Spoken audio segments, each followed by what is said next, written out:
Yo, what's up guys, welcome back to the channel, and today I'm gonna show you how to add loyalty cards to Apple Pay. Alright, if you've been wondering how to add loyalty cards to Apple Pay, this video is definitely for you. It's gonna be a quick one, just gonna give you guys a quick step-by-step guide on how to get this done. So let's not waste any time at all, let's get straight into it. Now the first thing you're gonna do is to open the wallet app. So you want to find the wallet app on your iPhone and open that up. And once it's open, you want to tap the plus icon.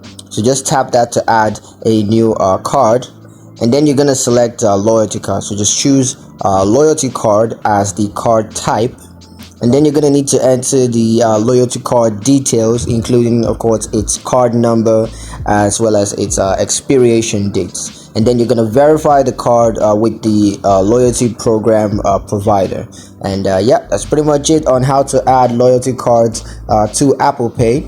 I hope you guys liked the video. Hope you found the information useful enough. If you did, like the video, comment down below, let me know what you thought. Share the video with your friends and subscribe to the channel if you haven't done so already. And I'll see you guys in the next one.